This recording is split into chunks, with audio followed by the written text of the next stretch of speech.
Your pronunciation was fantastic. Short question. In the morning it was a little bit more crowded. I can imagine that lunch kills a lot of energy. I'll try to wake you up a little bit. I would like to show a small movie first, and then we'll talk about charging as a business. In the meantime, I guess other people will come in. If not, we'll just do it with the group that is here. I hope, you know, apart from e-mobility is always about cars. But there's a part of it, the charging of electric cars, which is also quite a sexy topic, I would say. Let me allow to do the movie first. We are ABB, known for decades of experience in power generation and distribution. We were there from the beginning of e-mobility, developing and installing electric vehicle chargers all over the globe. Let's take a look at some of our most exciting projects. The Estonian government has a clear vision of emission-free mobility. ABB installed the world's first nationwide DC fast charging network with chargers every 50 kilometers. In the Netherlands, FastMed built a fast charging network directly along highways. It's a complete charging concept, all web connected with a wide range of connectivity features. Residents of Bergen, a city in Norway, can fast charge their car at the large charging park at the busy Ring Road. It has enough capacity to serve the large EV community in this region. Let's move to the United States. Together with NRG EV Go, we established a fast charging network that covers an entire continent. Next stop, Chile. We provide and support the charging infrastructure at Route 68, a popular road between Santiago and the famous beaches of Vina del Mar. In China, we team up with Daimler and BYD. Our fast chargers for homes and offices complement their electric car and are helping it become an even bigger success.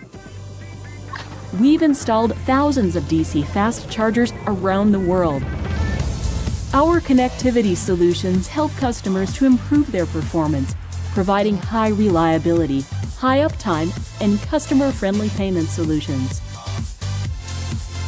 But what is a charger without a car? We partner with car manufacturers to support their cars with the right infrastructure. Through these relations, we are part of the exciting developments ahead.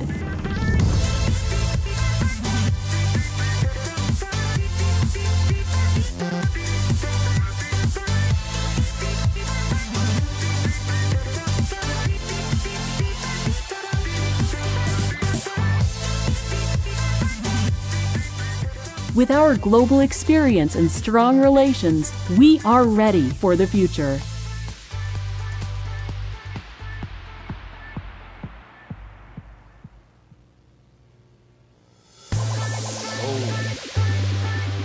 We are ABB, known. I promise you we will only do it once. So this is what ABB is, and what I would like to talk to you about today is how can you run a charging network as a business?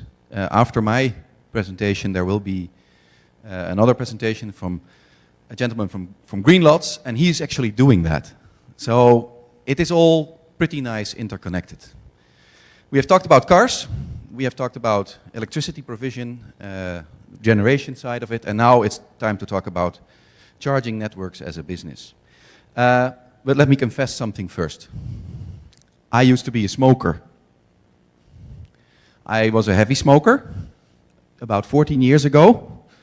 My father died because he smoked as well. And it was for me the moment to say, I'll quit smoking. It was really a serious moment in my life, kind of disruptive.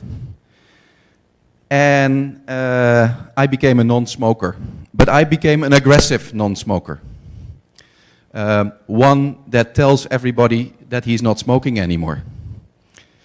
One that allows you, when you visit a party of him, only to smoke on the balcony. I didn't like it. I really, really didn't like it anymore. Because something changed in my life. Even despite the smoking kills messages on the package, I did not quit. There was something needed pretty seriously for me to take the decision to quit. I used to drive petrol cars. And you probably have noticed that in the recent years, messages about petrol cars have become pretty frequent about the toxic fumes that come out of the beautiful pipes on the back of a petrol car. And 5 to 6 years ago, I worked for a company called Volkswagen. And before that, I worked for Caterpillar. And we were producing and making cars with combustion engines like this. And if you look at a car like this, you see beautiful exhaust pipes. Sometimes the exhaust pipes of petrol cars are even more beautiful than the car itself. And I bet that some people with love for a car, they all have looked at the backside of a car to these pipes that actually are quite toxic and dangerous. So I became a non-petrol head, a real aggressive one. So I'm so aggressive that I would like to convince you as well to start driving electric cars. So it's not only about the business, the technique, the technology that we do, but I think that I will be able, from a charging perspective, to try to convince you to buy an electric car very soon in the future.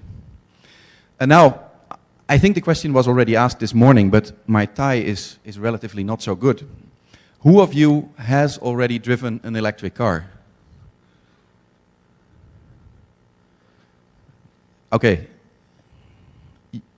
I'm clearly to understand? Who of you has driven an electric car? Ah! 2! Okay. Now, I know it's a little bit of a nasty question, I know, because Thailand is really in the beginning. And I think that is very good, because if I look at all the initiatives from all the parties, it's really, really, really good to start this business. But in front of you there is a guy that really wants to convince the world of electric vehicles. So I'm going to rephrase my question. Who of you is going to buy an electric car in the next 5 years?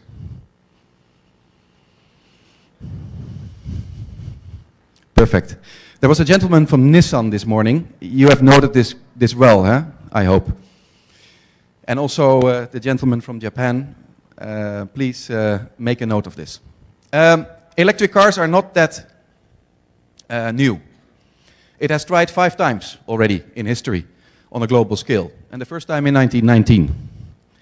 That was 4 or 5 years after the big boom from the petrol car by Mr. Ford. But in 1919 we already had a lot of cars, and they were for ladies. And you could charge them in your house, as you can see here. Why for ladies? Because the smell of petrol was not appreciated, we thought, as men at the time. So it's not new. And I also believe that the reason why I quit smoking is not the right reason and will never be a reason for you to start buying an electric car. In China we have, and that's where I live in Shenzhen. I'm frequently in Beijing. We are living with pollution in our lives. About 37% of all pollution in Beijing comes directly from cars. And if we could eliminate that, we could significantly improve the life there. So people are changing their minds, but they are not changing their behavior. Everybody in Beijing doesn't like the air, but they are not changing to electric cars, even though they can buy them today already. But they don't. So threats are not a good way to get people into electric vehicles. The same, oh, by the way, it's not only in Beijing that we have issues. Paris has issues as well. And when I got up this morning in Thailand, I think there was also some significant smoke already on the 26th floor. So it is not a Beijing or Chinese thing, it's not a big city thing, it's a global thing. And why would you then go into a business? Not because I have an extremely green heart, not because I am extremely scared that someone will die again, which will probably happen because of it, but there needs to be really a business behind this. There needs to be value in it for you. It needs to be a significant better solution than you have today. And I know that one of the key things that is keeping people away from buying electric cars is always the charging. And I'm so happy to be in that business, because there lies the Achilles heel of making this happen. So why are we in this market? Why we as ABB? By the way, after my 6 years at Volkswagen, I joined a small startup company building these fast chargers. And 2 years later, that startup company was bought by ABB. So I'm not officially hired by ABB. I was bought by ABB together with the furniture. And we were kind of a small group of people trying to bring this to the rest of the world, this fast charging. And we were quite successful outside China and Japan. We have about 35 to 40% market share in fast charging. So, but of course, this little business is still very small. This is data for 2015, global data. This is the amount of electric vehicles on the road. No, I think it is the amount of electric vehicles sold in the regions. And you see distinguished between 4 regions: North America, Europe, China, or 5, Japan, and the rest of the world. And clearly, you see the rest of the world growing fast in the last 3 years. You see China growing fast in the last 2.5 years. Japan is relatively stable, one of the innovators, of course, of EV. And US also somehow being stable, not really moving very fast up. What happened in recent years? Today, 2016, after closing that, China has tripled this volume, and at the moment China has as many electric vehicles on the road as the rest of the world together. So you see a very fast growth, and we are talking about growth levels of 60%, 60, 70%. It's not the 100 and the 200% anymore, which you can say when you really start up, but it's 60, 70%. It's still going strong. Out of the total cars on the road, I saw this morning that there is 770 million cars on the road. Every year, there's about 80 million cars added to that, and of course there's a few scrapped as well. But at the moment, every year we sell 80 million cars, also split over these regions. And as you can see here, it is expected that the rest of the world and China will be the biggest contributors to that growth. I don't think that we will ever go to the levels of Japan in terms of penetration. I really hope not.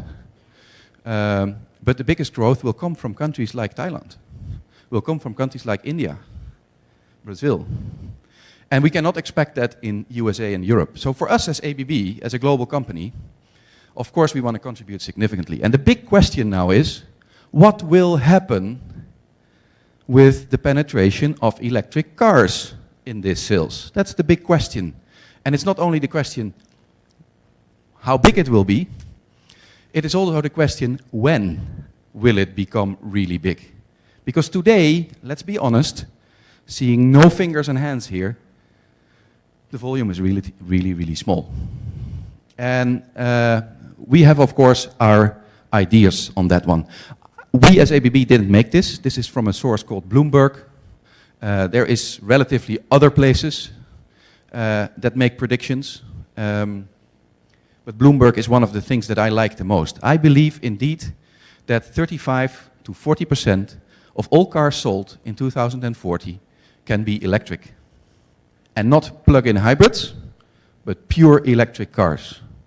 Because from our perspective, the plug-in hybrid is a fantastic initiative to gain momentum in the industry, but it is not the sustainable solution for which you as a consumer in the long term will really think that you have a better solution than you have today. The only reason why you buy it today, maybe not in Thailand, but in Europe, is because there's a good subsidy on it. And that's not going to give the difference. So 35%, 40% will be electric vehicles by 2040. And the real big, you know, the real big moment that we expect this to start growing is in 2020, 2018, 2019. Then you will see an increased amount of production capacity for electric vehicles. Then you will see that the existing car manufacturers, teased by fantastic initiatives like we saw this morning from FOM, have made up their minds that they will go electric. And if you look at that today, 5-6 years ago when I said I quit driving a petrol car, people said really that I was crazy, because that's really stupid, where do you go on holiday? But today, even the existing industry does not really, they really think that electric vehicles are going to be the future. No one doubts that anymore today. And I think that is a very fortunate situation. Now, we as an industry, together with the grid, together with solar plants, together with the existing car manufacturers, we need to survive the period until it's really going to grow. And we need to build a new industry on a significant good platform.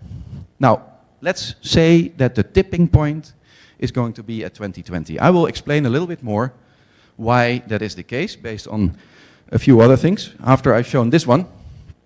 As you can see, that means 40 million electric vehicles every year. All these vehicles need charging. Today they get petrol. In the future they need charging. The petrol business in Europe is 500 billion euros big. Just sales of petrol. If all of a sudden 40% of that is not needed anymore, that is a huge disruption for the petrol industry. If 40% all of a sudden needs to be delivered by a grid or something else, or a battery, that's a huge disruption for the existing infrastructure industry.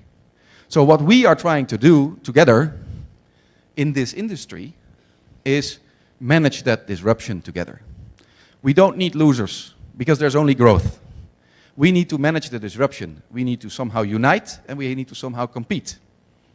And that's what we are doing. We want to manage the disruption. Well, let me prove to you. There's one slide. Make it a little bit long story. But there's always the discussion between biofuels and hydrogen. And if you look at this petrol industry that is probably losing 40% of its energy provision, they are at the same time heavily investing in hydrogen. Because hydrogen is an energy form that is much more logic in the current business model of a petrol company. Because it is a fluid that can be distributed in pipes, put in containers.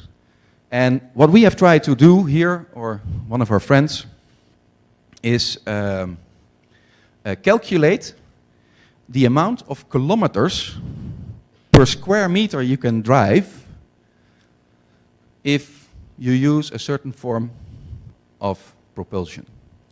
And biofuel is by far inefficient. We know that. You can only drive 7 kilometers. We lose a lot of rainforest for palm oil. But the fight is a little bit between hydrogen and electric. And let's say that we make hydrogen from the sun. Then we still need to convert it, we need to transport it, it needs to be put in pipes, it needs to be distributed to Shell stations, it needs to be put in the car, and then in the car it needs to be converted into kilometers.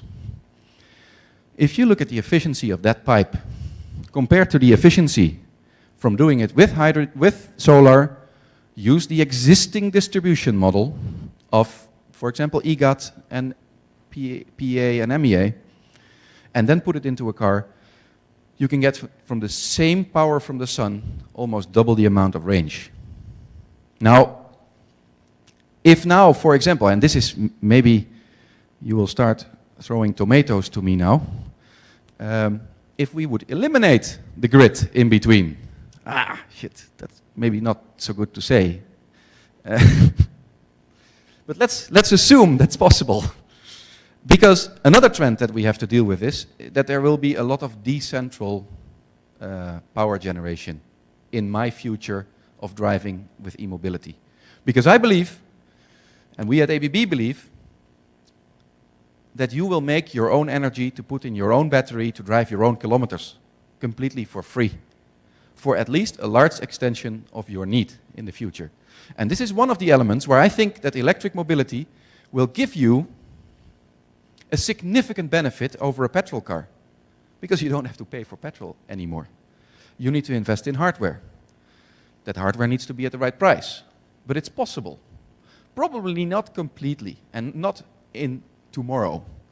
But over time, electric vehicles will be the thing, right? So why are we in this business? Because we believe in that. We believe in that. And there is plenty of energy.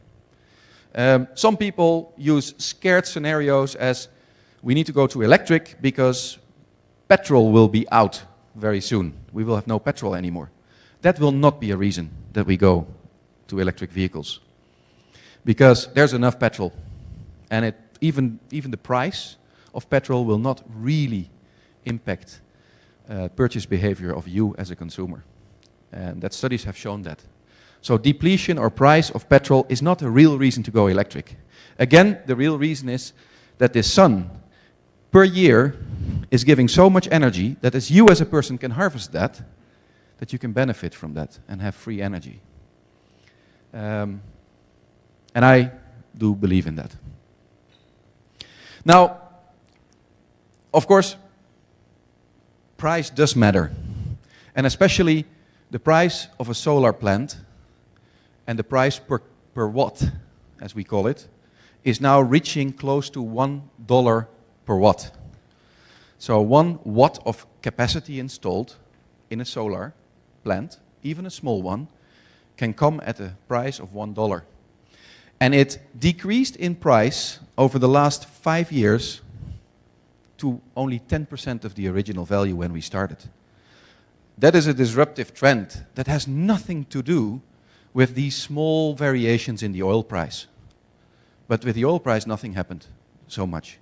So from my side, I believe solar is going to be the way to propel or to fill batteries, and also the way to drive your car. Even though oil prices are growing. Behavior of people will not change if the solution is not significantly better. Another element of EVs is they are quite expensive today. Governments have to subsidize it. In China, more than 30% of your car is going to be subsidized. If you buy a PHEV in the Netherlands today, you get 20% subsidy on the purchase price, and you don't have to pay taxes. Why is the car still expensive? We produce it in small volumes, and the battery is very expensive. A battery of a quality car today is about $220 per kilowatt hour capacity.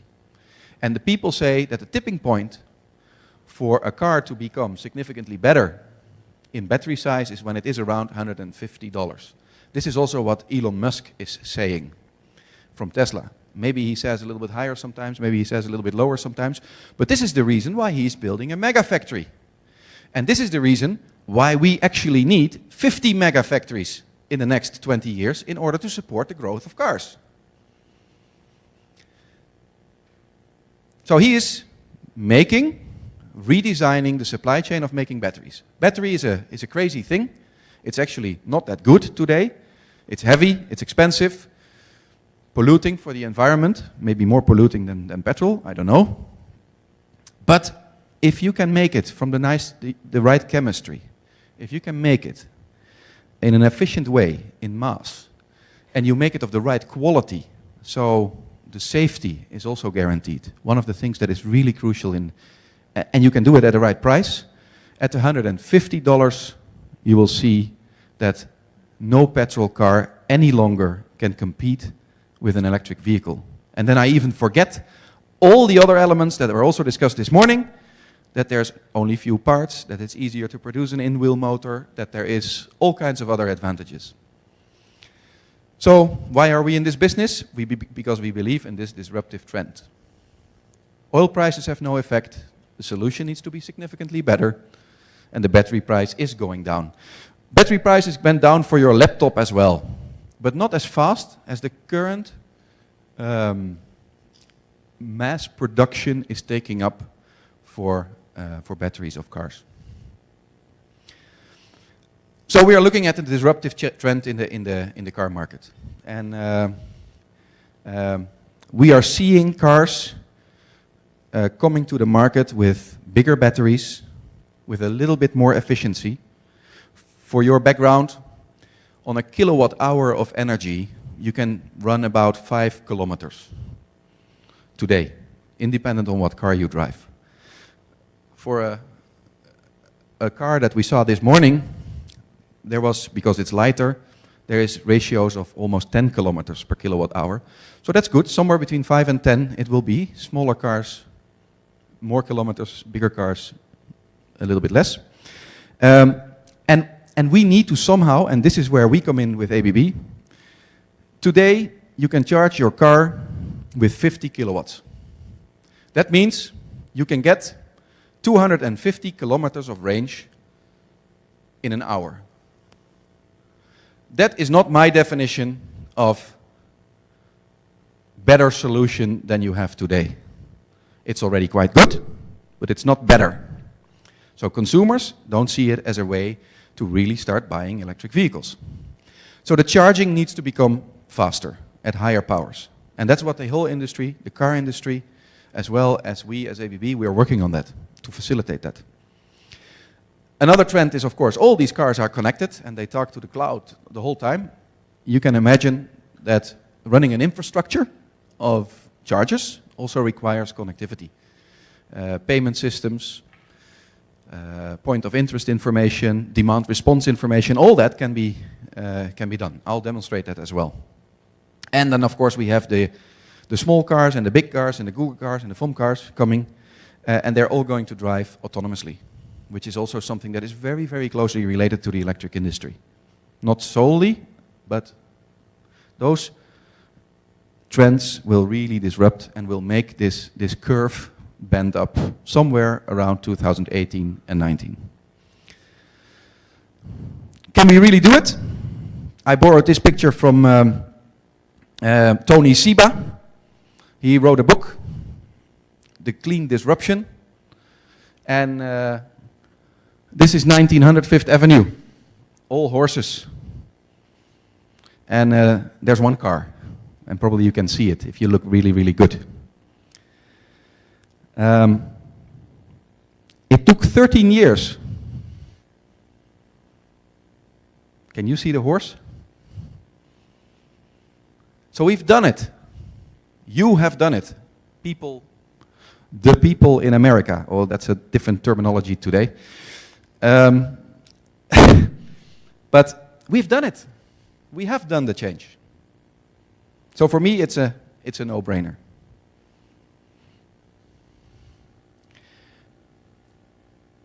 So I quit smoking and I quit driving an electric car. And it's possible. And I want to make you believe. Now, going to charging. Quickly, there's always a big confusion in our market. We have AC charging and DC charging. I can tell you one thing. A battery is always charged DC. The only thing that differs between the two is in what location do you do the conversion from an AC grid to a DC power that goes into the battery. And with AC charging, we do that in the car. And with DC charging, we do it outside the car. And one of the big differences between those two is if you do it outside the car, you can share it with your friends. If you do it inside the car, you're driving around with it all day. And you cannot share it with your friends. And that's where infrastructure comes in, because there's significant value in the car if you have an onboard charger. And that's also where the confusion comes from in terms of AC charging and DC charging. So I assume that for you, technically, this is probably already known. But it's quite important to see this in the light of car developments right now. I told you that we see a trend where we are today globally. The fastest way of charging today is 50 kilowatts. That's what we do. That's what the battery can take in the car, and that is what the infrastructure guys like us are building today. And we use that for charging on the road. 20 to 40 minutes, charge your battery full, and you can get 24 kilowatt hours in that time, and you can drive about 150 kilometers. I would not say a better solution than you have today. Not yet, but already quite good. And about 5 to 10% of you today can already drive with that range. You don't know it maybe, but normally there's some studies being done. 95% of the people drive less than 90 kilometers per day.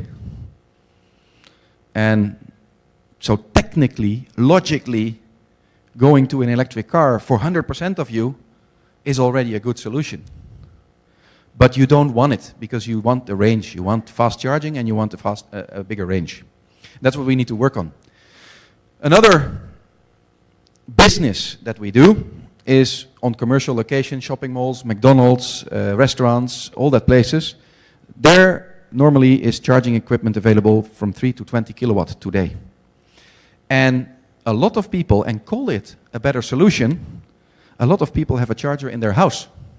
Not everybody has access to a charger in their house or has access to a parking spot, but a lot of people have it in their house. And that's an extra perk of electric vehicles, because you can just charge your car while you are at home or sleeping. And that happens technically on 3 to 6 kilowatt and with AC charging. Now here you see the trend that we see coming. Today, 50, 20 and 6 kilowatt is the charging solutions, and people build a business with it. But over time, when cars become faster in charging, because batteries become bigger and technology becomes better, so we can even charge faster, charging powers will go up to 150 or 300 kilowatt.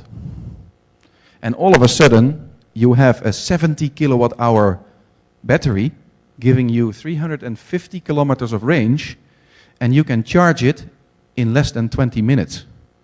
And now we are talking about a solution that becomes significantly better than you have today.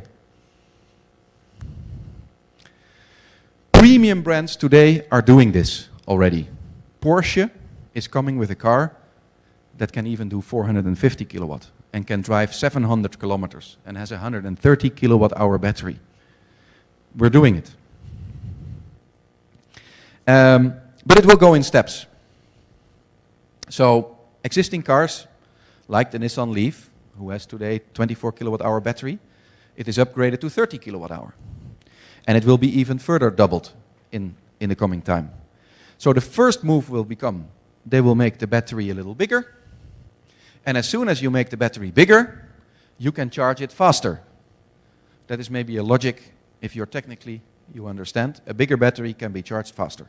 You can put more current through the battery without creating the heat. But gradually, we will also increase the charge power per cell, which means that every cell inside the battery can take a bigger current, can get rid of its temperature, build up, will not have a thermal runaway, and can be charged faster. So there will be first a move to bigger cars, bigger batteries, which will give you range and faster charging, and then the cell level, there will be an improvement. And in that way, we will be able to deliver this significantly better solution than we have today. Here is some really concrete plans of existing car manufacturers, which is public knowledge. This is not secret.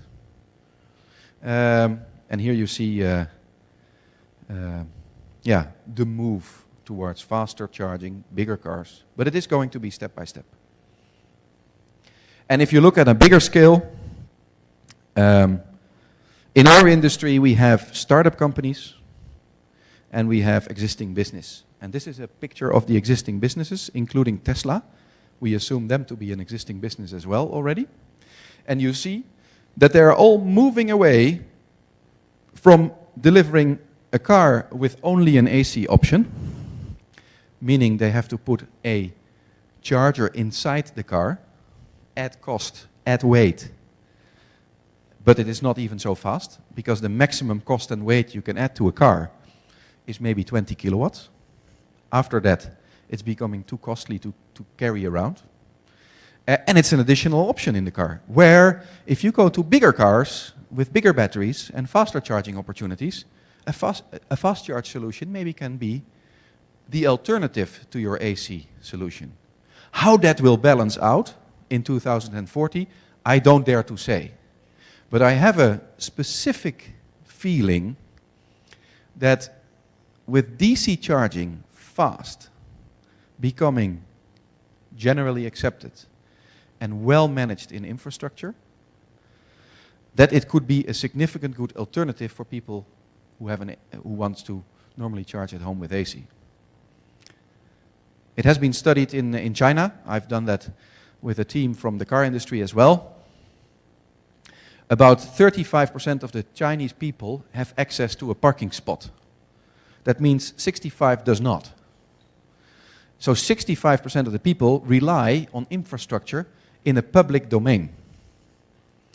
And the public domain doesn't invest in infrastructure if it is not a business case. So the question is now, will there be enough potential in an AC infrastructure in public in the long run that can be paid by the revenues from it? Or will it be a function of the utility? I think it's a question that history will tell if we look 20 years ahead. But I do think that having a DC infrastructure, having a fast charging infrastructure run as a business, delivering fast energy, high value to people driving electric vehicles, can be a significant business. Okay, you need to pay for it, like you pay for petrol today, but you can make a business out of DC charging. And that's what I also would like to show you. I think the movie already told us what do we do at ABB with charging. So we have chargers from 10 to 450 kilowatts. We do that based on standards. So we want to use international standards, all IEC stuff. We do it all around the world, China, Japan, world, Thailand. Even in Thailand we have some, together with AGAT, we have some sites already. They're all connected. We do it with the technology that we have and we produce them ourselves. That's a charging solution. And with these solutions, we can empower companies like Greenlots, but also companies like you saw in the movie, with running a business. And running this business is not a technical thing. Running this business is convincing you as a consumer to drive an electric car and to deliver a service to you that makes your mobility significantly better than you have today. I think there's a couple of other pictures here that we already did, so I will skip them quickly. We are building these chargers all over Europe. And we have two standards currently live in Europe, CHAdeMO and CCS for DC charging. We try to cover Europe with that, but that's not what we do. We sell it to a new kind of business that will come. Some businesses are run by grid companies or utilities. Others are new startups.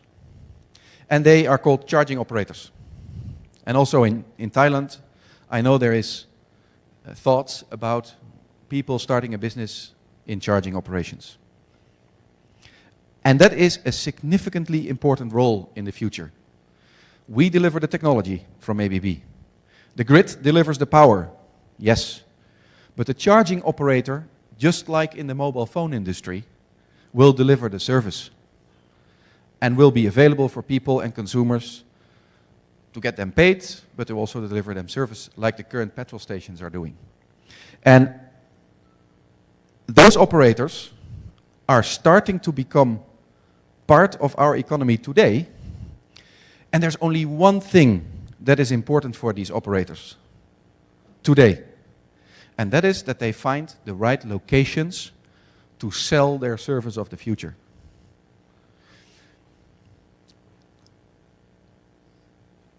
A crazy example. In China, there's a lot of subsidy. And people make money with subsidy. So they buy chargers and they put them on the 8th floor of a parking garage. So people with electric cars, who already don't like the charging, have to drive 7 floors to find a parking spot. Not a significantly better solution than we have today. So, having a location that is accessible, comparable with the current petrol, or comparable with very close to the highway, is absolutely the most critical thing today. What technology you put on that location, put a 50 kilowatt there, because that's what we have today. And be prepared to upgrade that when cars become available with higher and better batteries. But having the location and having the brand for the consumer to deliver the service is one of the key things that we need to do. No matter if you do highway charging or metropolitan charging, as we call it here, make sure that you have this location available. In the first place, one location, one charger, maybe over years, be able to expand it with a few other chargers. And that's the model that we see. So networks will be starting to develop. 50 kilowatt chargers here and there, small range EVs. Once in a while, we place an extra charger there when the installed base of cars grows based on the demand. Because the chargers are connected, we can easily monitor that. If it's crowded in a certain location, you can add a charger there. And gradually, there will be a long-range charger, higher power network being developed. So that's what we see now. The current standard for DC charging, which is the one that is a business, is 50 kilowatt.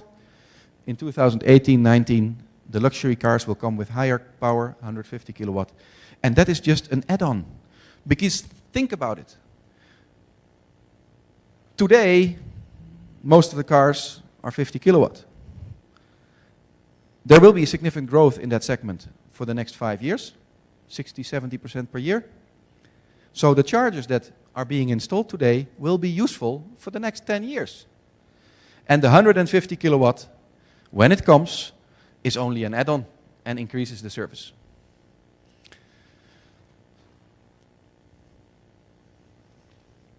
Okay, then you want to, let's say we have a location, we have a charger. Now you want to run it as a business. You want to somehow operate it. You want to get paid for your charge sessions. You want to help a driver who has a problem. I have been in the help desk of an operator a few days in my life, and then someone calls and says, the charging doesn't work. And then I asked, what kind of car do you have? And then he said, a black one. So you really need to communicate with your customers. That's the role of the operator. That's a role for a company like Greenlots. And of course, you want to do that, you deliver all that service at the lowest cost. Because one of the reasons why the future is significantly better than it is today is, of course, because it is less costly. You buy cars with your, well, it's image, cars buying, but you also buy it with your wallet. So we have chargers, 24/7 connectivity enabled, and that makes it possible to commercially exploit these chargers. Let me show you this one. There's a couple of stakeholders in a charger. There is the grid, who has a certain limit in the amount of power available. There is a technical company that maintains the grid, the charging network, and there is the consumer. And in between, there is the charger that somehow needs to provide information to all these entities. And all these entities use different systems.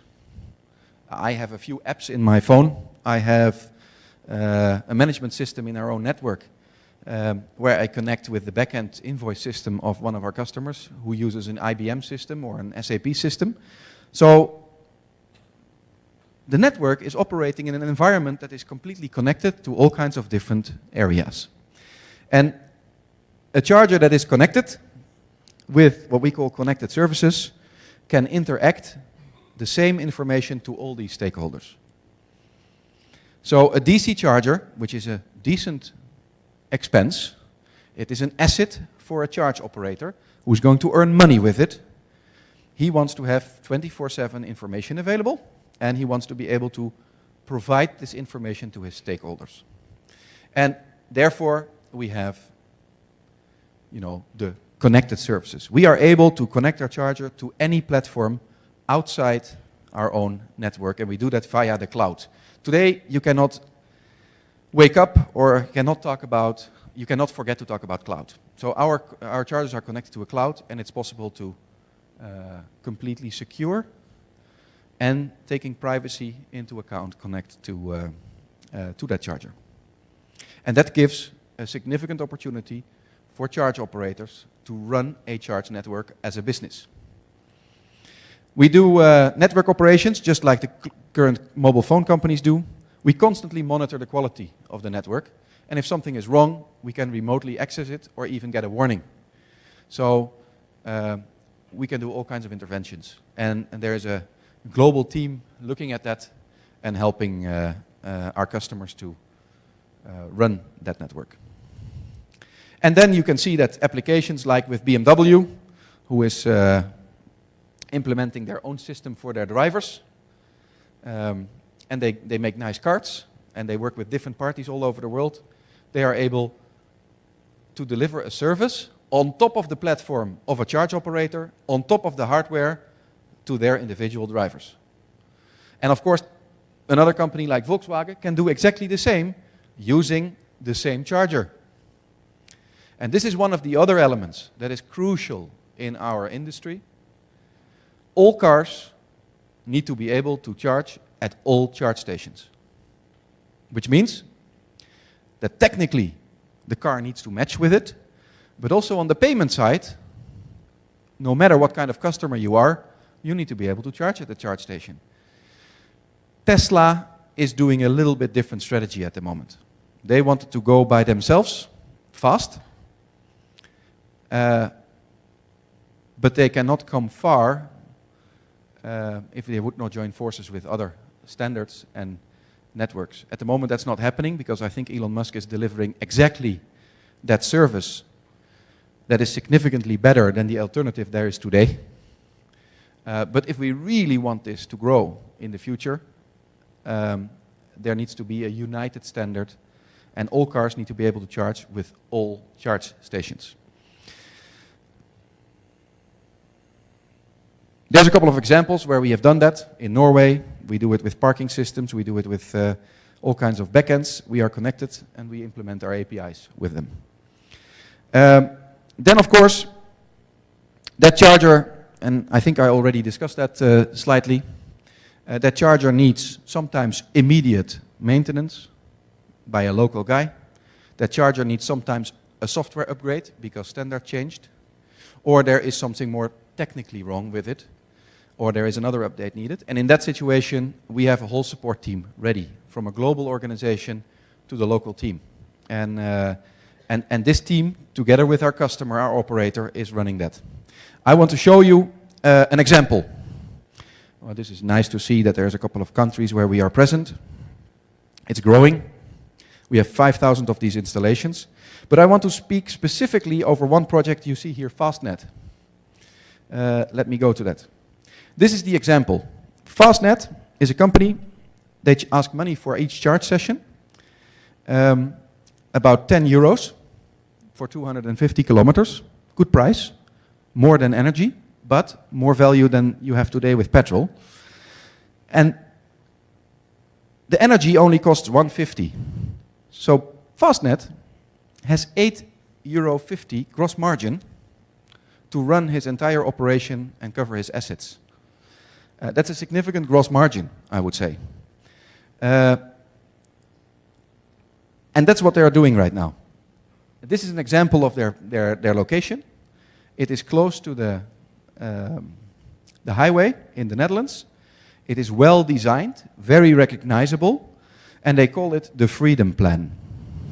They have almost 70 locations right now along the highway in the Netherlands, all with the same look and feel. All to attract you as a consumer, that they are delivering a service that makes sense when you drive electric. So they're really a brand. They're creating a new brand. Let's call it the new Shell, or the new Petrobras, or whatever. I don't know actually, what is the oil company in Thailand? Sorry for that. So they are really making a consumer service workable. And they do that, of course, with our chargers and our connectivity. And they use, as one of the first cars, Nissan Leafs also as well. They want to go pan-European, but have a base in the Netherlands, and they are currently expanding into Germany and Belgium. And this is what their station looks like. It is built on the best location. That's expensive, so that needs to be paid from the gross margin. But they have plenty of space to extend, and they already have the power connection there for 1 megawatt, so they can expand also to the higher power charging, and they can expand in the number of chargers they're using. They have calculated that and they run a no-man operation, so there's no one there. It's just a charge station. By the way, also with solar panels on the roof, which gives them some additional revenues from the sun, and maybe also pay for their electricity. And this company, if each of these chargers on this location, at the pricing structure that I just showed you, if they have 7 charging sessions a day, the station runs break even. And that's today, with a 50 kilowatt charger, which is not even the high power charger that we expect to receive into our business in the near future. Here you see, nice board along the highway, and this is what the location looks like. So there's a Shell or a traditional petrol station a little bit far away, and then nicely positioned, run in, run out, you see a charge location. This is a typical example of a service company that delivers a service not on the 7th floor of a parking garage, but delivers a service that the consumer really wants to use. And if in a few years' time you can charge your car 400 kilometers in about 5 to 10 minutes, and you have to pay with your app, or maybe you don't even have to pay because your car pays for you automatically, then we are talking about a significant better service than we have today. But they need to have the location today. And they need to be in the business today. And they have all kinds of very good consumer communication. So you see here that charging for a company like Fastnet is not about a technical solution or having power available. It's all about communicating to the consumer, to you, that there is a solution available for driving an electric car, which is significantly better than we have today. And they do that with apps, and they have a very simple system. If you have not even assigned to it, you go to the location, there's free Wi-Fi on the location, you connect to the Wi-Fi, you press a few buttons, you download an app, you connect your credit card to it, and you can charge. And it takes you no more than 2 or 3 minutes, and you're dry under the solar roof. So a very customer-friendly situation. And that is what we somehow need to create, and also when you start in Thailand, think about the consumer. Utilities, grid generation companies have normally not so much consumer connection. They are more technically oriented. But if you want to make this happen, if you really want to let this fly, it is you here in this room that we need to convince to buy the electric car and to drive it. So, my question, who is going to buy an electric car in the next 3 years? Okay, 5. I've not been completely successful, but I will evaluate how I need to improve that better. This is what I had to tell. Thank you very much for your attention, and I hope it contributed.